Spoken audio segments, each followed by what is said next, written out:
Welcome our channel. இன்று புத்தாண்டு அனைவருக்கும் என்னுடைய புத்தாண்டு நல்வாழ்த்துக்கள். இந்த பிறந்தநாள் மற்றும் திருமண நாளுக்கான அனைவருக்கும் என்னுடைய வாழ்த்துக்கள். இன்னைக்கு புத்தாண்டு முடிஞ்சிட்டு நம்ம ஸ்பெஷலாக என்ன செய்ய போகிறோம்னாக்கா பூசணிக்காய் பிரியாணி. பூசணிக்காய் வந்து எங்கள் செடியிலே இருந்தது, அதை கட் பண்ணி வச்சுருக்கேன். தேவையான பொருள் பார்க்கலாம். பூசணிக்காய், இஞ்சி பூண்டு விழுது, கொஞ்சம் பட்டை, ஏலக்காய் பொடி, ஒரு அன்னாச்சிப்பூ, 4 கிராம்பு, சோம்பு, ஒரு பிரியாணி இலை, இதுனாக்கா கருவேப்பிலை, புதினா, கொத்தமல்லி, பச்சை மிளகாய் எடுத்து வச்சுருக்கேன். தக்காளி கட் பண்ணி வச்சுருக்கேன். வெங்காயம் கட் பண்ணி வச்சுருக்கேன். தயிர், நெய். இப்போ நம்ம அடுப்பு பற்ற வச்சுக்கலாம்.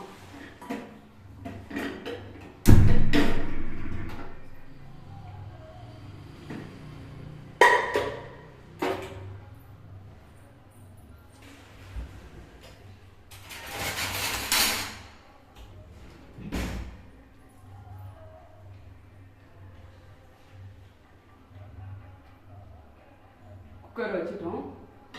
குக்கர் நல்லா காமிச்சு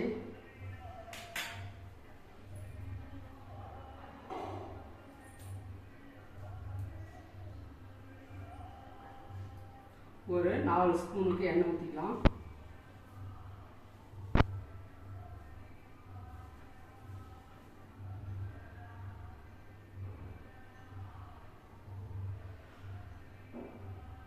ஸ்பூன் அளவுக்கு எண்ணெய் ஊற்றிக்கலாம். இதிலே ஒரு ஸ்பூனு நெய்.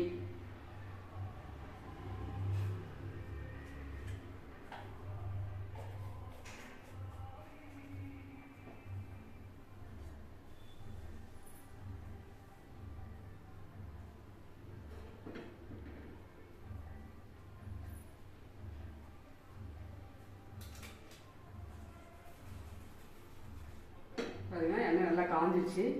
இப்போ வெங்காயம் போட்டுக்கலாம். இந்த வெங்காயம் நல்லா பொண்ணு வரல, நல்லா ஃப்ரை ஆகட்டும்.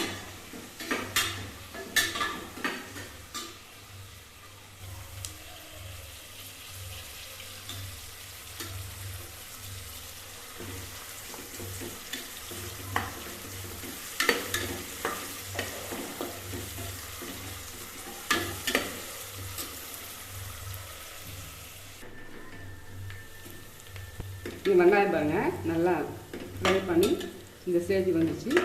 இப்போ வச்சுருக்கோம் இல்லையா, பட்டை, கிராம்பு, ஏலக்காய் இதெல்லாம் போட்டுட்டு இஞ்சி பூண்டு விழுது போடலாம். சோம்பு எல்லாமே போட்டு இஞ்சி பூண்டு விழுது கலக்கலாம். 2 ஸ்பூன்.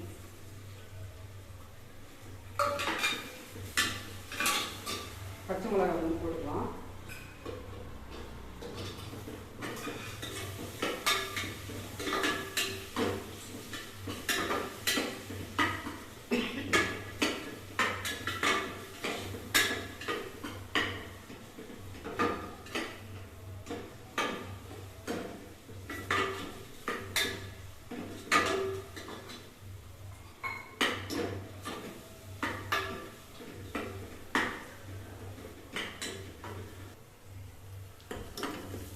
இந்த ஸ்டேஜில் கருவேப்பிலை, கொத்தமல்லி, புதினா 3 உட்காந்துக்கலாம்.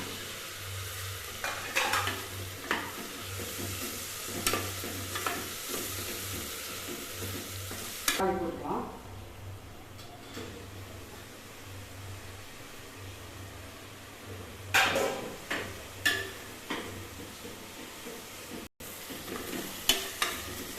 இது நல்லா வதங்கட்டும்.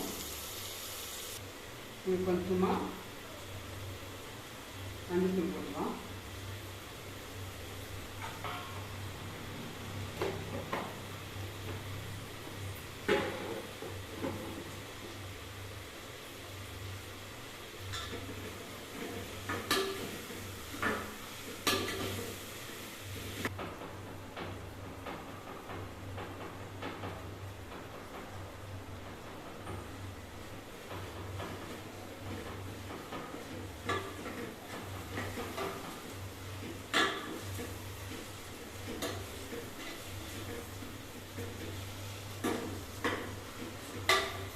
தக்காளி வதங்கிறதுக்கு கொஞ்சமாக சால்ட் போட்டுக்கலாம்.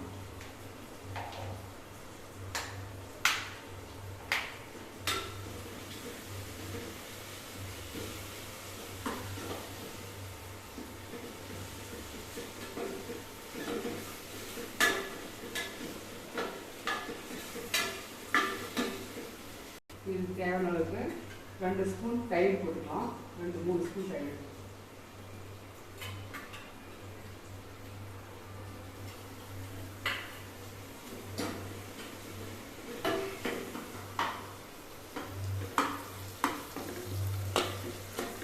இது பாருங்க எப்படி குழஞ்சி இருந்துச்சுன்னா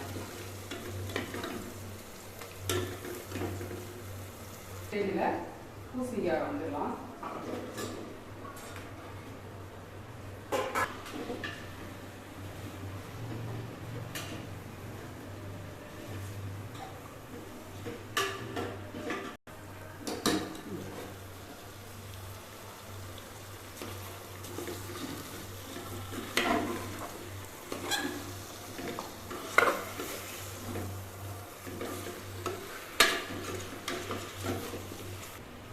மூடி போட்டு ஒரு 2 நிமிஷம் போயிடலாம்.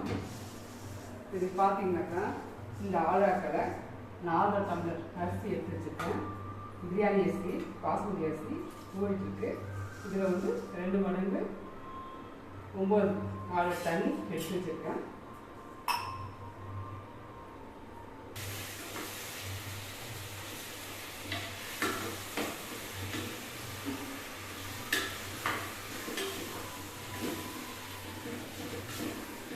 ரெண்டு நிமிஷம் அரிசி போடலாம்.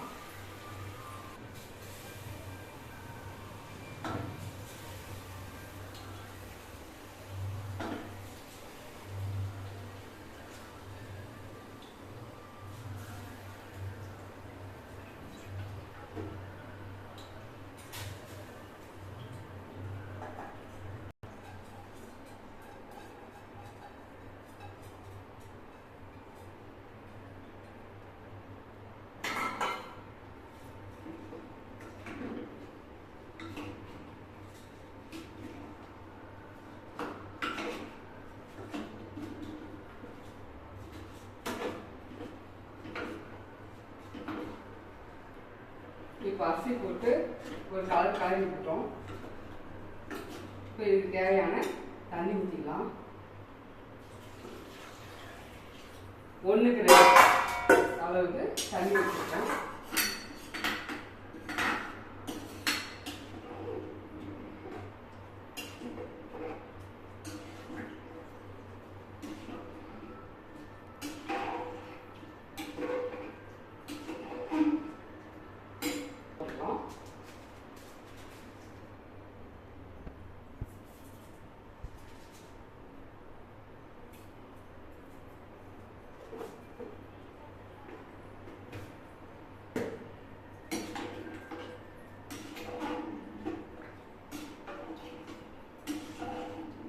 மூடி போட்டு 2 விசில் விட்டு இறங்கினாலும் சரி, நாம் வந்து விசில் விட போடுறதில்ல.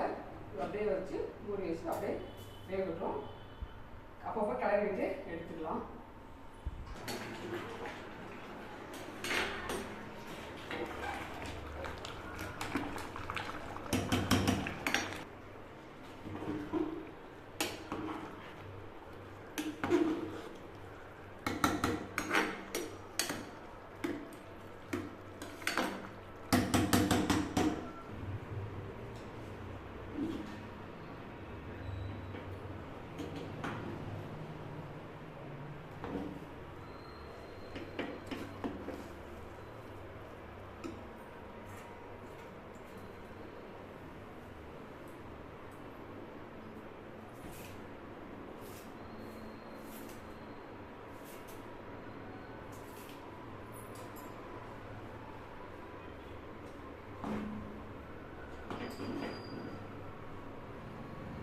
இப்போ பாருங்க பூசணிக்காய் முழுசாக எடுத்துப்பாரு.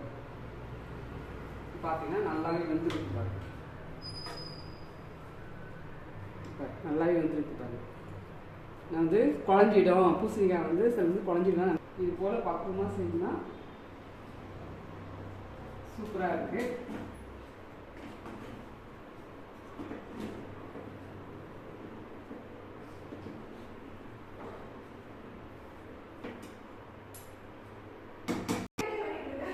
பூசணிக்காய் பிரியாணி ரெடி ஆகிடுச்சு. சாதம் வந்து பழப்போல் நல்லா எடுத்து பாருங்கள். பூசணிக்காய் வந்து குழையில அப்படியே முழுசாகவே இருக்குது பாருங்கள். இப்போ ஒரு டேஸ்ட் பண்ணிவிட்டு எப்படின்னு சொல்லிடலாம்.